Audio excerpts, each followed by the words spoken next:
Boa tarde, turma. Tudo bem com vocês? Que bom estarmos juntos novamente.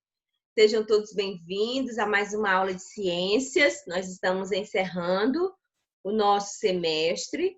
Nós já encerramos o nosso conteúdo. Hoje eu vou fazer uma revisão e eu fico muito feliz, né, por todos que fizeram todas as suas atividades, entregaram em dia as suas atividades, estão de parabéns.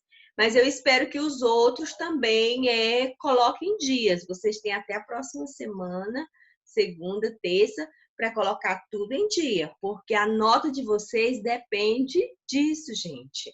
Não vamos relaxar porque é aula virtual, aula online, aula remota. Não vamos relaxar por isso. Entendo que é uma aula, você está aprendendo, você tem uma atividade, é importante que você faça essa atividade, tá certo? Para a sua aprendizagem, para o seu desenvolvimento.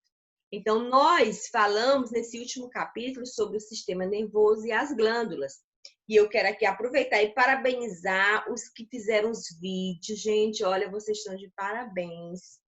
Eu queria muito ter tido a oportunidade de colocar aqui, mas alguns preferiram que não, mas tudo bem.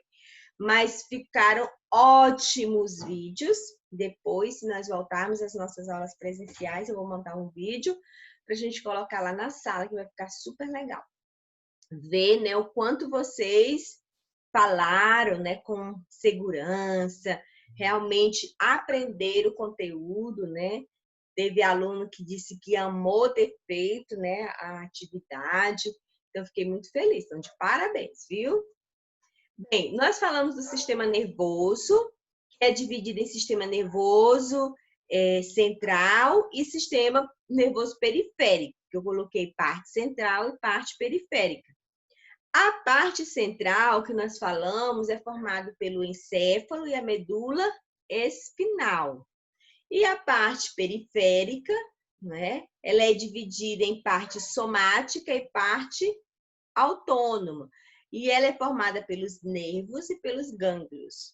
E a parte autônoma, ela é dividida em simpática e parasimpática.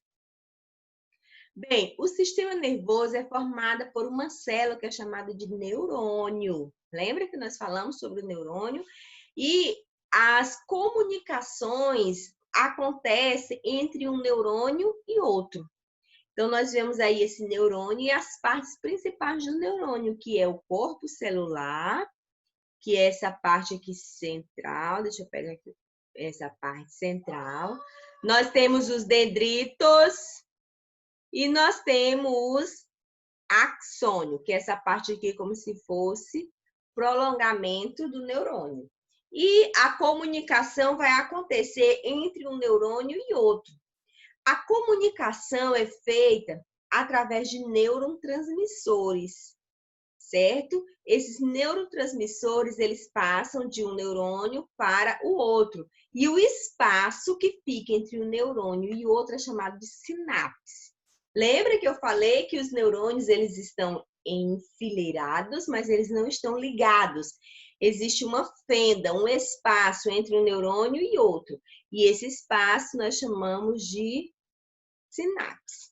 E aí nós falamos também das glândulas, que foi a última aula que eu dei, e vocês prepararam os seminários, cada grupo ficou responsável por uma glândula. Tem aí os tipos de glândula, que é a hipófise, o timo, a tireoide, a paratireoide, as suprarrenais, o pâncreas, o ovário e os testículos.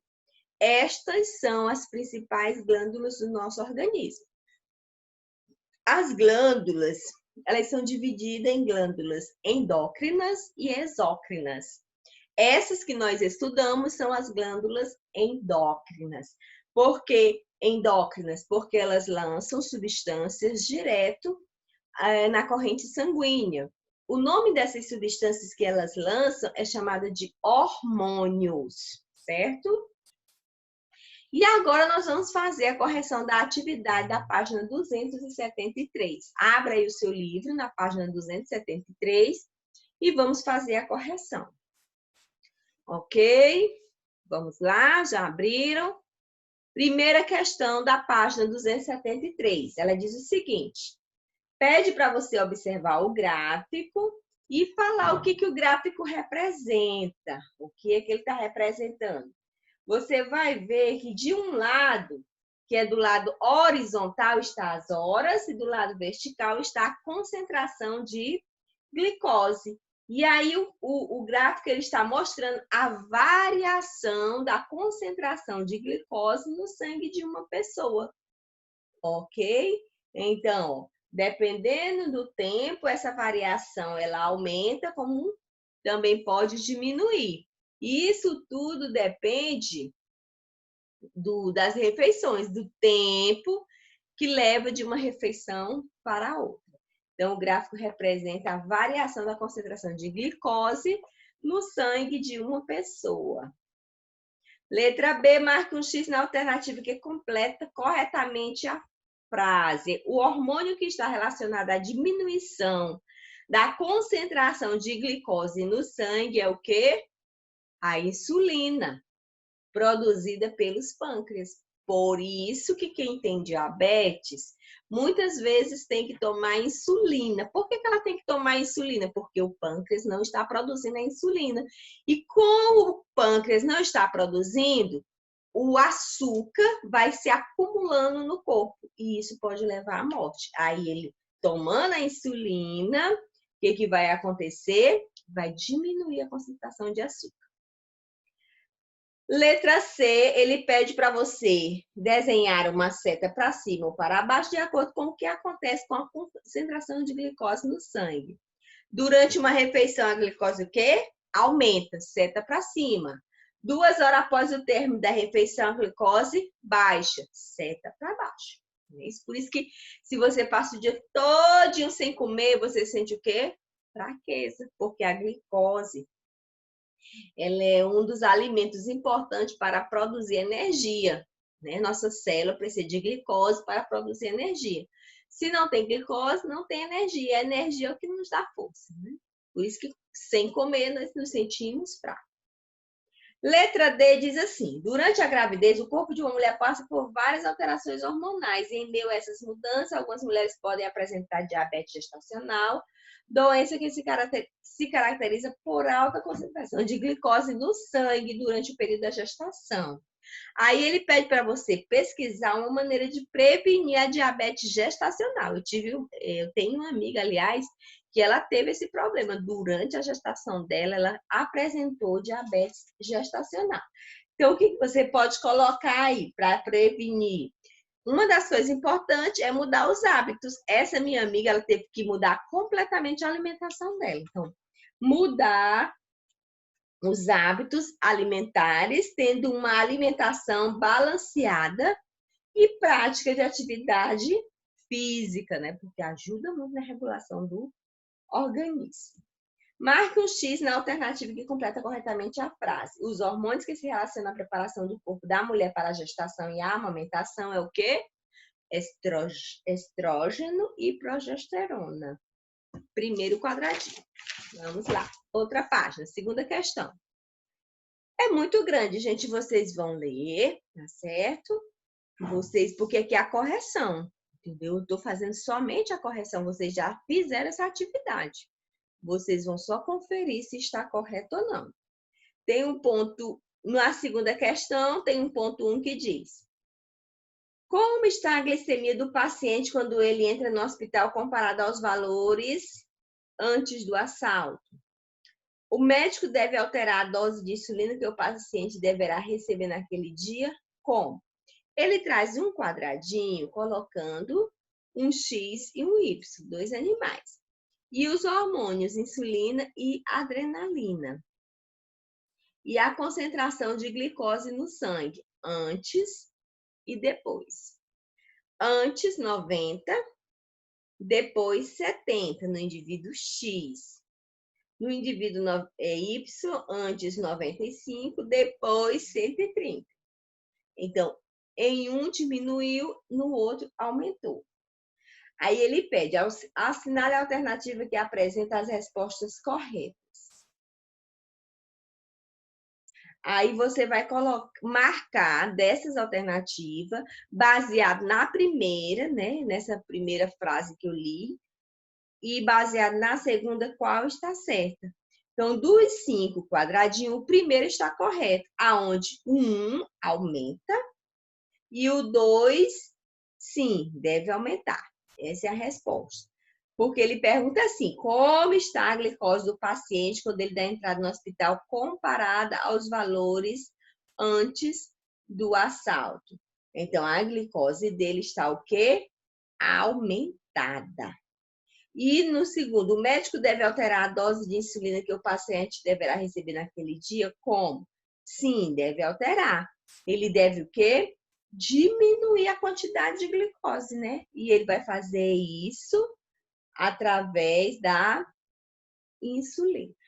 Ok? Então, vamos lá. Porque, na verdade, a adrenalina, ela acelera, né, o nosso organismo. Então, na segunda é o primeiro quadradinho. Na terceira é para colocar verdadeiro ou falso. Vamos lá. V, F, V, V, F e F. Então, confiram aí direitinho. V, vou falar novamente a sequência. V, F, V, V, F e F. Ok? Na quarta questão, ele pede para você se reunir com os colegas e fazer uma pesquisa sobre situações que provocam estresse, como fazer para evitar ou amenizá-lo, troque ideias com o colega. Aí ele pede para fazer um cartaz. Gente, o estresse é um dos problemas mais recorrentes e forte no meio das pessoas. Todo mundo vive estressado com tantas atividades. Mas o estresse, ele é extremamente causador de doenças, porque ele desregula completamente o nosso corpo. Por isso, nós precisamos buscar ter uma vida sem estresse. Ter uma vida sem estresse não significa ter uma vida sem tarefa, porque você pode muito bem pensar, ah, professor, eu estou estressado por tanta tarefa. Não tá, não. Você não está se organizando. Então, muitas vezes tem gente que não faz quase nada, mas anda estressado, porque vem muito de como você aprende a lidar com as situações. Então, você pode depois fazer essa pesquisa, quem não fez, porque é muito importante, certo? Na letra B, ele diz qual hormônio produzido em nosso organismo pela glândula suprarrenais influencia o corpo em situações de estresse, como ele age. Então, o hormônio é o cortisol, que é produzido pelas glândulas suprarrenais. E como é que ele atua? Ele age coordenando resposta que prepara o nosso organismo para enfrentar situações de alerta ou estresse. Ok? Aí, a letra C é uma resposta pessoal. Então, corrijam aí, vejam se vocês colocaram corretamente. Agora, nós vamos fazer a página 276 e 277. Eu não passei, mas eu quero que vocês abram e vocês respondam, porque aqui está o resumo de tudo que nós falamos. Então, vamos lá. As células do sistema nervoso são neurônios e os gliócitos, mas em maior quantidade os neurônios. Então, qual a função do neurônio? Transmitir impulsos nervosos, viu? Transmitir impulsos nervosos. Essas células são formadas pelas seguintes partes: corpo celular, dendrito, axônio, lembra que eu falei há pouco? E o extrato mielínico, que eu esqueci de falar para vocês, mas eu já falei na outra aula, que é uma camada que recobre o axônio, certo? Então, repetindo, corpo celular, dendrito, axônio e extrato mielítico. Agora, vamos falar dos gliócitos. Qual a função dos gliócitos? Sustentação e manutenção dos neurônios, ok? Produção e manutenção de extrato mielítico. Só esses dois tá bom, viu? O sistema nervoso ele é dividido em sistema nervoso central, E sistema nervoso periférico. Ele tem a parte central e a parte periférica. Na parte central, ele recebe, coloque aí, recebe, ela, né, recebe informação de diferentes partes do corpo. E é formado pelo encéfalo e pela medula espinal. Na parte periférica, ela envia mensagens, impulsos nervosos, até a parte central do sistema nervoso e encaminha para os diferentes órgãos e estrutura. É formado por nervos e gânglios.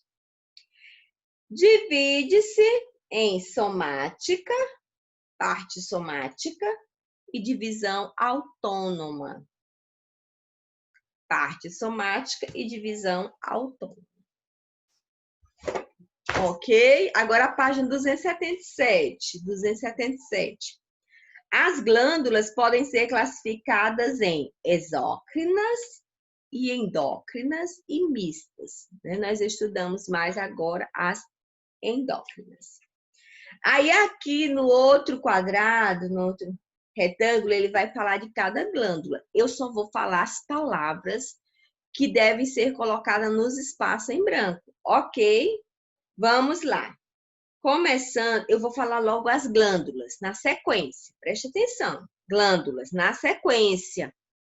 Hipófise, tireoide, paratireoide, suprarrenais, pâncreas, testículos e ovários. Ok?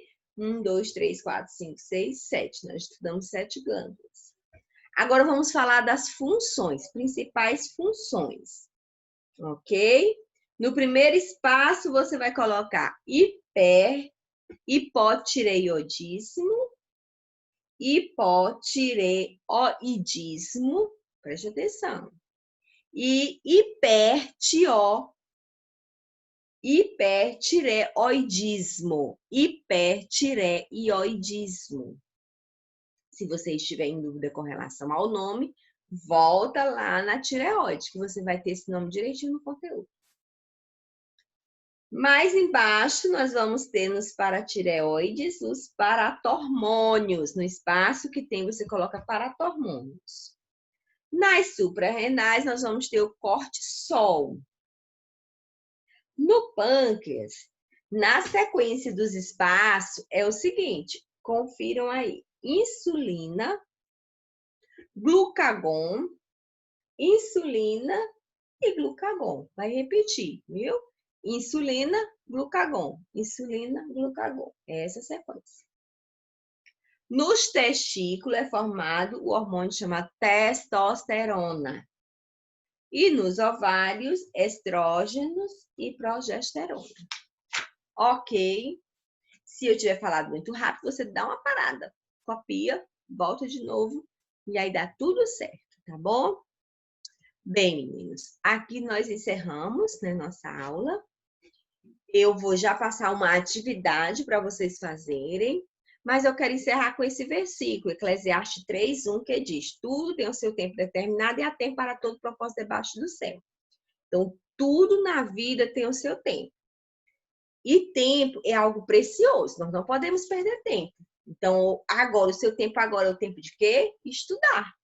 Exatamente. Se você perder o seu tempo agora de estudar, você vai ter que tirar outro tempo para estudar. E aí você não volta mais com esse tempo que você perdeu agora.